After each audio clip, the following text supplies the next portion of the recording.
ba talaga kayo ng gulay? Yung paupo ako dito. Hello.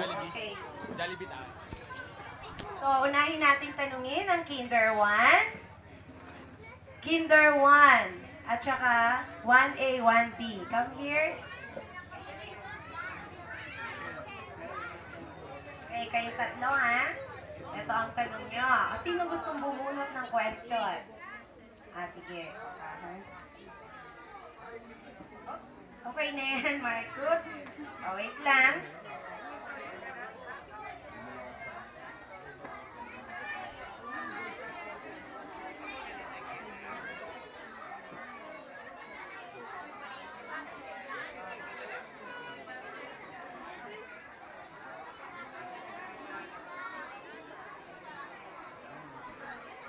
Okay.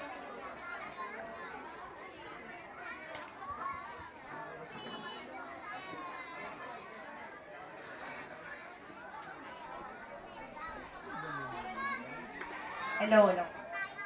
Ito na ang tanong ninyong tatlo. Makinig kayo, ha? Nakita mo ang iyong kapatid. May kapatid ba kayo? So, nakita mo ang inyong kapatid na ayaw kumain ng gulay. Ano ang gagawin mo at bakit? So, ikaw muna.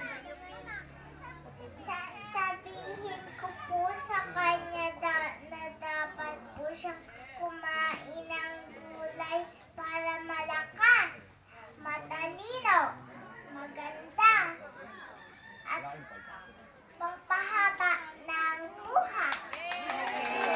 Thank you, Princess Hai. O, ikaw naman, nakita mo, may brother ka, sister? Sige. Nakita mo siya, ayaw niyang kumain ng gulay. Anong gagawin mo? Anong sabihin sa kanya? Gulay, malakas, Okay, kumain daw ng gulay para maging malakas. Thank you, Marcus. O, ikaw, Rance. Ano ang dapat gawin ng iyong kapatid? Anong gagawin mo para kumain siya ng gulay?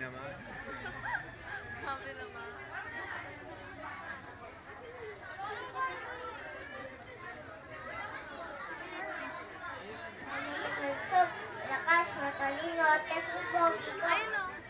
Okay, thank you.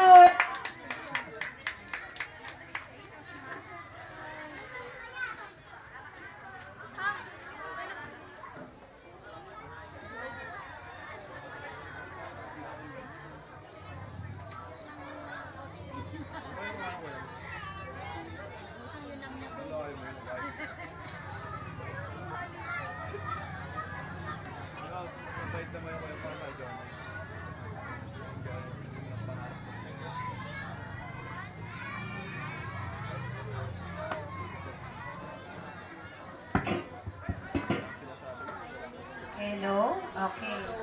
So now, Kinder 2. Kinder 2. Oo.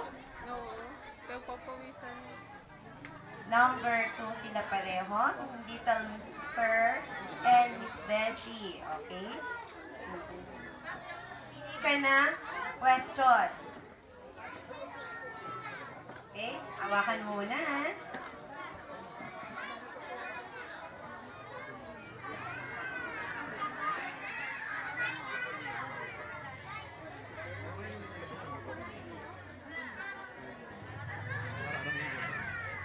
Okay, ito ang tanongin niyo para sa inyo, ha? Makinig mabuti. Ano ang dapat kainin ng isang batang tulad mo? Bakit? Kasi po, masarap po, masustansya, maninamnam, at masarap. Okay, dahil masustansya daw.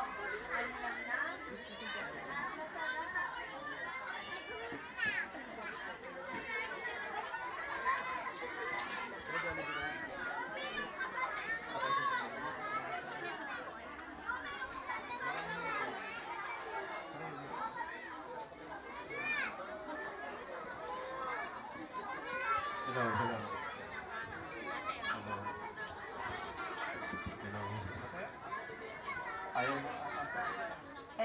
okay. Baka nahata ka. Ulitin ko ang tanong para kay Kinder 2, number 2. Ano ang dapat kainin ng isang batang tulad mo at bakit?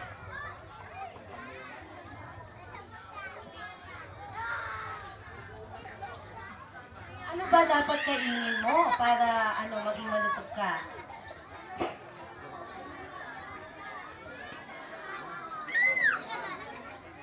Para masarap, masustansya, at malinamnam.